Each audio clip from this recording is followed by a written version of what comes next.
So the propaganda about Venezuela, it's gotten absurd. I mean, they just took a heaping dose of steroids and injected it right in the ass of the news coverage. And they're trying to, like, hype this up as much as possible, and they're overreaching massively. Some of these things at face value, you're just going to be like, what? Well, here's one of those right here. So this is Fox Business Network talking about this. They get an exclusive with Mike Pompeo. Take a look.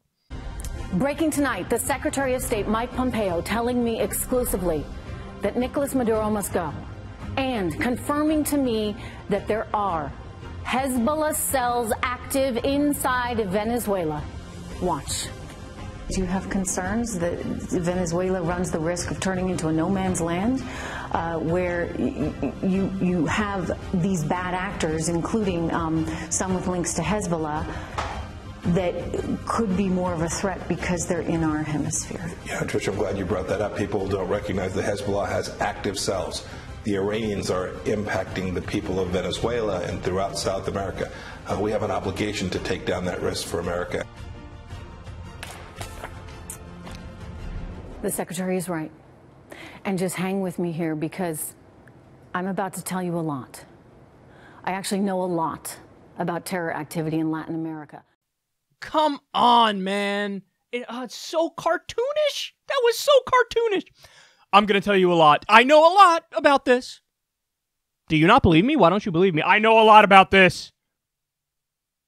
Honestly, it's almost like a parody. Like, if I was going to try to make a scene to be, you know, making fun of, parodying U.S. propaganda to push us to regime change, honestly, I don't know if I could come up with something sillier than this. Hezbollah is in Venezuela. Hezbollah cells are active in Venezuela. First of all, let's get to the direct implication of what they're saying. Does your average Fox Business viewer know who fucking Hezbollah is? Do they know anything about Hezbollah? No. What they hear is, ooh, scary Islamic-sounding name, and they think that means, oh my god, terrorist group planning attacks against the U.S. from Venezuela. That's the whole point of Mike Pompeo floating this, and of this idiot Fox Business host just running with it as if it's gospel, as if it's true, and doing no fact-checking whatsoever. And at face value, that's beyond ridiculous. Why do I say that? Guys, Hezbollah is a Shia Lebanese political party. You know what they do? They, like, try to protect average Lebanese people from ISIS attacks in Lebanon. In fact, some people from Hezbollah partook in fighting back against ISIS in Syria. So, just understand that a Shia Lebanese political group, for them to be in Venezuela makes less than no sense. By the way, another point that nobody in mainstream media would talk about because they're idiots and they don't know it, or they're purposely trying to bury it, is that when you talk about terrorism, we're talking about a very limited and defined ideology. And that ideology is Wahhabism or Salafism. So that's ultra-Orthodox, literalist, fundamentalist, Sunni Islam. So that's ISIS, that's the ideology of ISIS, that's the ideology of Al-Qaeda, that's the ideology of Al-Nusra, which of course was formerly part of Al-Qaeda. Now they've rebranded and changed their name because they're trying to escape being accurately described as literal jihadists. But that's what that is. So that ideology is the ideology that when people talk about, oh my God, terrorism against the United States or terrorism against the West, it is that specific ideology. By the way, that ideology happens to be shared by the government of Saudi Arabia. Okay, but put that aside for a second. Shia Islam, like it, dislike it, agree with it, disagree with it, think it's goofy, think it's dumb, think it's wrong or not, whatever. That's not where the terror threat is coming from. And this is like basic 101 shit. This is like barely entry level. This is like if you've been following politics for a year or more, you have to know this. Like, if you don't know this by then, you need to pay more attention. So, in other words, just like they say, oh my God, Iran is the #1 state sponsor of terrorism. Why is that absurdly laughable on its face? Because Iran is a Shia nation. the terror threat is 100% from Al-Qaeda, from ISIS, and that is Salafism. That's fundamentalist Sunni Islam. And if anything, Shias are a larger target than even the West is from Sunni fundamentalism, from Salafism. So this idea of like a fucking Shia Islamist political party from Lebanon is active in Venezuela to like launch attacks against the U.S., that is the dumbest fucking thing I've ever heard in my life. And it's made to dupe low information voters who don't know anything. That's what this is made. Oh, I guess we have to do something in Venezuela. Oh! What? Oh my God. Listen, I knew it was bad in terms of like U.S. propaganda and regime change and all this stuff and what we do to try to get to that point. I did not know it was this bad. Because you have to remember, I grew up in a political context where like 3 years to 4 years into the Iraq War, a lot of the Democrats were saying the right things. They were like, okay, what are we doing? We got to get out of there. And a lot of the Democratic resistance to the Bush administration, particularly 3 years to 4 years into the Iraq War, became, no, seriously, we have to stop the Iraq War. And so I grew up in a context where it's like the Democrats are actually being anti-war, and the Republicans are very pro-war. I mean, now everybody just drinks the Kool-Aid on this nonsense. I mean, I've seen other liberal pundits basically, help feed into the regime change propaganda. And it's unbelievable. Nobody's saying anything, or at least the overwhelming majority of people discussing this issue are saying nothing about Maduro at all. At all. What we're saying is, hey, the U.S. needs to follow international law and not intervene in foreign countries and not meddle in other elections and reach that hilarious level of hypocrisy, but also doing something illegal. We don't have a right to do that. So what we're questioning is the fundamental logic of empire, which is what we are and which is what we're acting like. But now you see, like, they will stop at nothing to try to get this done, to the point where they just lie. Oh, Hezbollah is... And this honestly is as stupid as when Glenn Beck said that ISIS has a camp just over the border in Mexico. Okay. But it gets worse. You're like, wait, no, what? How does it get worse than this? It does. So take a look at this screen capture. Now, this is what was happening all week. This is from one news show, but this was happening... I mean, CNN did an article about this, New York Times. You named the publication, and they did a story on this. So what this says is, the debrief, unrest in Venezuela, Maduro orders military to block aid caravans on country's border. Now, so the argument from everybody on this is, he's such an evil, brutal dictator that he is not even allowing in aid to feed his starving population. Obviously, we're the good guys. This is why we need to do regime change. Okay, now, first and foremost, you should immediately question the authenticity of Western governments who have imposed crippling sanctions on Venezuela, in part leading to starving citizens, and then they turn around and pretend to care about, oh my God, they're hungry. The people are hungry. The people of Venezuela are hungry. Let's help them. If you're so concerned about them being hungry, lift the sanctions. So they starve them, or at least in part help to starve them, and then turn around and go, they're starving. Why won't he let our aid in? Okay, well, Adam Johnson explains this perfectly well. This is incredible once you learn the context.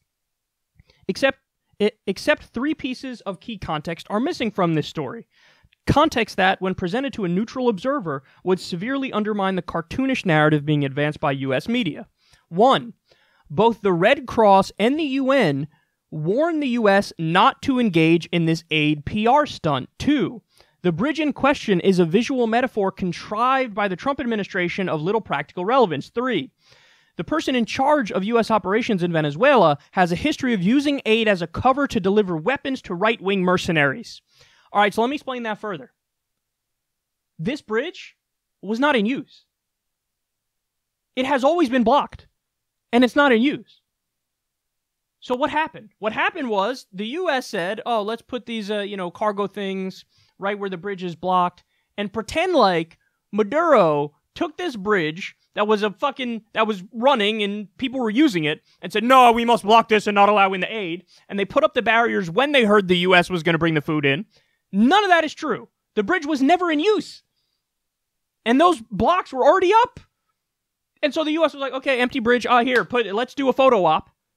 Put these cargo things in front of it, and then let's cry about how, he's such an evil man, he won't even allow the humanitarian aid in. Furthermore, he has accepted aid from the international community when he knows it's in good faith. So that's why the UN and the Red Cross were like, what are you doing? Don't do this. We know this is a PR stunt. Don't do it. We're sending aid and aid's getting through. But you guys this is just a fucking PR stunt. This is what you're doing. That's the UN and the Red Cross saying that. So the bridge was never in use. Never in use. They have accepted aid when it's in good faith and not a fucking PR stunt. And then most importantly is the last point, which is Elliot Abrams is in charge now in regards to Venezuela. Elliot Abrams has a history of overthrowing governments in Latin America. A history of it.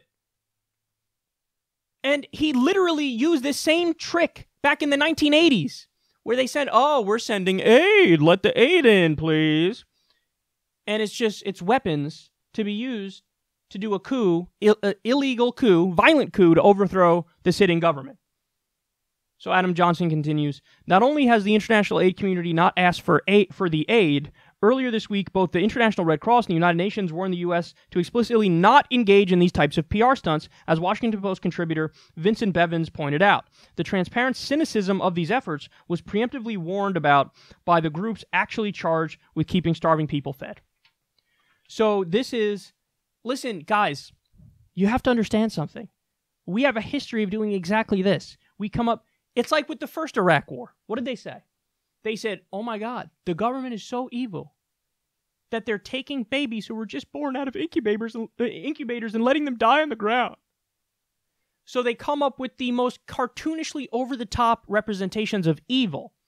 So that when somebody like me steps out there and says, hey, I don't think we should willy-nilly engage in illegal coups and overthrow foreign governments, sovereign governments, I'm accused of being the heartless son of a bitch asshole who doesn't care about people.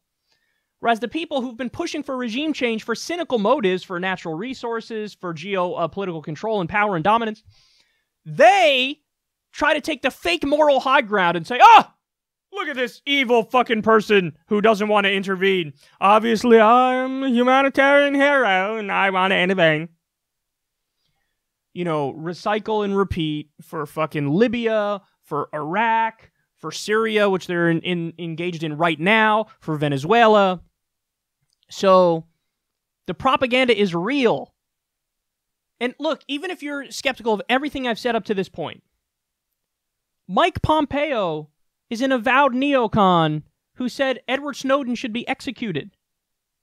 Okay? Who said WikiLeaks is a non-state terror actor. That's who Mike Pompeo is. He supported every war, the Patriot Act.